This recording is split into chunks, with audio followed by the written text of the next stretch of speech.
This is Tom Fox, and I'd like to welcome you to the Kerrville Weekly News for March 15, 2025. I'm taking a solo turn as both Gil and Andrew are on assignment this week. Our first story comes to us from The Lead, which had City Manager Dalton Rice on its show to make his pitch for economic development for the city. He wants to create a new economic development manager position to better support local businesses. He said that he has a proposal he's previously discussed to address gaps in the city's ability to effectively connect with small businesses. The goal of this position is to tap in to the small businesses.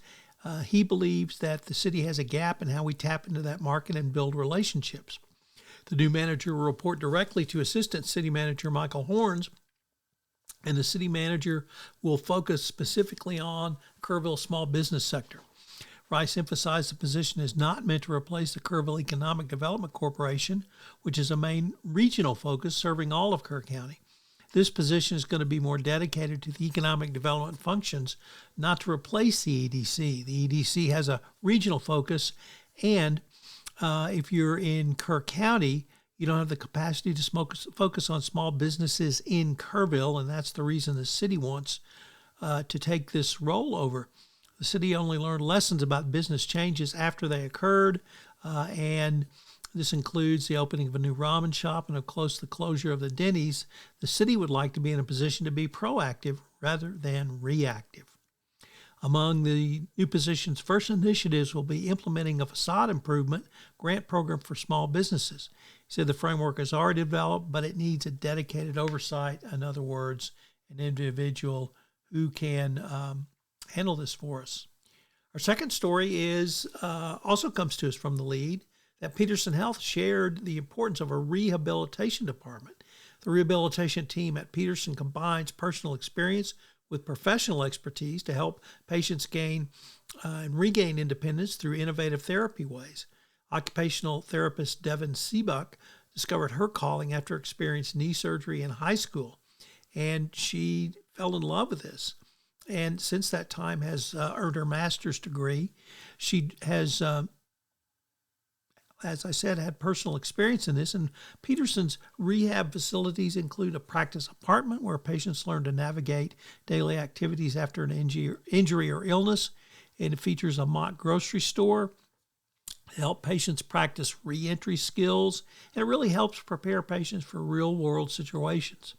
A new driving simulator provides critical assessments for patients recovering from strokes and other conditions that might affect their driving abilities. There was a speech and language pathologist who's in a collaborative therapy environment there with CBEC, and the perspective, of course, is very different.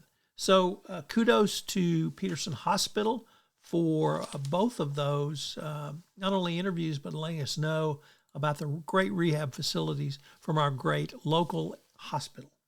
Our next story comes to us from the Kerrville Daily Times, and it's about an interesting new column that the Kerrville Daily Times is going to start, which is a column on preparing people for the next chapter in their lives, i.e. aging.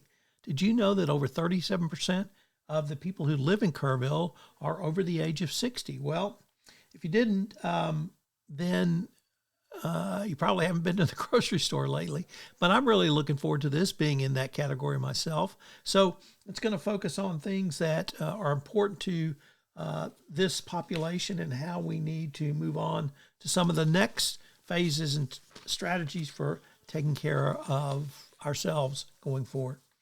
And our final story today is a great story about a gentleman named Armando Masquez. Armando Masquez was with the 101st Screaming Eagles Airborne Division in World War II and parachuted into France on D-Day. I didn't know that we had any D-Day veterans left, and to have one of the paratroopers who jumped into Normandy, he also was a part of the Battle of the Bulge, for those who remember the Band of Brothers series that talked about the 101 being in Bastogne or on the outskirts of Bastogne. He talked to the kids at Notre Dame school about his experiences, talked about how many people thought he was crazy for jumping out of planes, but he got $50 more a month in base pay, so he thought it was a pretty good deal for him. He talked about his training. He talked about the camaraderie. He was injured on his jump into Normandy, but he wanted to be with his brothers and his buddies, so he checked himself out of the hospital and caught up with them. It's really a great human interest story, and if we have lots of veterans in our area, but we don't have too many World War II veterans left. My dad was a World War II vet, and unfortunately, we lost him 10 years ago. And that's the fate we're now seeing with many World War II vets. So we honor all World War II vets and all vets. Thank you for your service and welcome home. Finally, it looks like we're going to have some great weather this weekend, so I hope you can get out and enjoy the sunshine. It may be windy, but that's okay. It'll keep things a little bit cooler. It's a great time to be in the hill country. Flowers are just starting to bloom out, so I hope you take the opportunity to get out of town, or get out of the house, rather. If you want to get out of town, that's cool too, but go somewhere outside so you can enjoy it, whether it's to sit outside and eat a meal, or to go to a park, or just to enjoy the great outdoors of the Texas Hill Country. Finally, this weekend is the weekend before St. Patty's Day, so I hope you'll get ready for a big green day on Monday, and you'll be safe out there if you're partying down in an Irish style. And have a great weekend, and we look forward to visiting with you again next week. This is Tom Fox. I hope you enjoyed this edition of the Kerrville Weekly News Roundup. This podcast is a production of the Texas Hill Country Podcast Network. If you've enjoyed this podcast, I hope you will subscribe or rate and review this podcast wherever great podcasts are listened to.